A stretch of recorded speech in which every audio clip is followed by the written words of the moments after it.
নানা কর্মসূচিতে বিভিন্ন শ্রমিক সংগঠন স্মরণ করছে সাভারের রানা প্লাজা ধসের নিহতদের। রানা প্লাজা ট্র্যাজেডির এক যুগ পূর্তির দিনে আহত নিহতদের অনুদানের টাকা লুটপাটের অভিযোগ তুলে দুর্নীতির শ্বেতপত্র প্রকাশ করতে সরকারের প্রতি দাবি জানিয়েছেন শ্রমিক সংগঠনের নেতারা। এনসিপির দাবি হাসপাতাল নির্মাণের। কামরুজ্জামানের তথ্য ছবিতে ডেস্ক রিপোর্ট। 2013 সালের 24 এপ্রিল সাভার বাজার বাসস্ট্যান্ড এলাকায় অবস্থিত রানা প্লাজা ধসে প্রাণ হারান 1136 জন শ্রমিক। আহত হয়েছিলেন প্রায় 2000 মানুষ। ঘটনার 12 বছর পার হলেও এখনও শেষ হয়নি বিচার কাজ। ভবন মালিক সোহেল রানা ছাড়া আর সব আসামি আছেন জামিনে। বিচারের এই দীর্ঘসূত্রিতায় হতাশ নিহতের স্বজন ও আহতরা। কারো হাত, কারো পা, কারো মেরুদণ্ড ফাইটা গেছে, কারো পায়ের মধ্যে পিলার পড়ছে।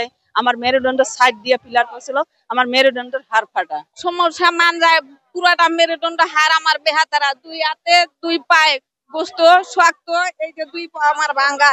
কাঠ ও পিভিসি ম্যাটেরিয়ালের সংমিশ্রণে তৈরি আধুনিক আরএফএল উডিডোর, কাঠের চেয়েও কঠোর। বৃহস্পতিবার সকাল থেকে খণ্ড খণ্ড মিছিল নিয়ে সাভার বাজার বাসস্ট্যান্ড এলাকায় ধসে পড়া রানা প্লাজার সামনে আসতে থাকেন বিভিন্ন শ্রমিক সংগঠন, আহত শ্রমিক ও নিহতের স্বজনরা। এ সময় আয়োজিত সমাবেশে শ্রমিক নেতারা রানা প্লাজার আহত নিহতদের টাকা লুটপাট হয়েছে অভিযোগ তুলে শ্বেতপত্র প্রকাশের দাবি জানান। এই রানা প্লাজার যারা ক্ষতিগ্রস্ত, যারা নিহত এবং যারা পঙ্গু, তাদের জন্য পুনর্বাসন করে দেয়, তাদের জন্য ক্ষতিপূরণ দেয়, এটা আমরা সরকারের কাছে দাবি জানাচ্ছি। সমাবেশে যোগ দেন শ্রম ও কর্মসংস্থান সচিব। অনুদানের টাকা লুটপাটের বিষয়টি অস্বীকার করে আগামী বছরের মধ্যে বিচার কাজের অগ্রগতি হবে বলে আশ্বস্ত করেন তিনি। এখানে এই মুহূর্তে যেটি সবচেয়ে ইম্পর্টেন্ট সেটি হলো এটার বিচার হওয়া।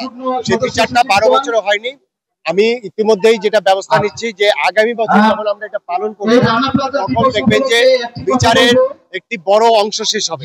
রানা প্লাজার সামনে 13 থেকে 25 স্মরণ ও সংস্কারে শ্রমিকের জন্য বন্দোবস্ত অনুষ্ঠানের আয়োজন করে জাতীয় নাগরিক পার্টি। শ্রমিকদের জন্য একটি বিশেষায়িত হাসপাতাল নির্মাণের দাবি জানান দলের কেন্দ্রীয় সদস্য সচিব আক্তার হোসেন। এখানে মানুষের আহত হয়েছেন, হয়তো সেখানে তাদের জীবন প্রদীপ এখনো নিভে যায়নি, কিন্তু সে মানুষগুলোকে তাদেরকে উদ্ধারের নাম করে তাদের লাশগুলোকে গুম করার মেকানিজম তৈরি করেছিল এই অঞ্চলের কুখ্যাত সন্ত্রাসী ইনাম। শাহানা জাহান, ডেস্ক রিপোর্ট, ATN নিউজ।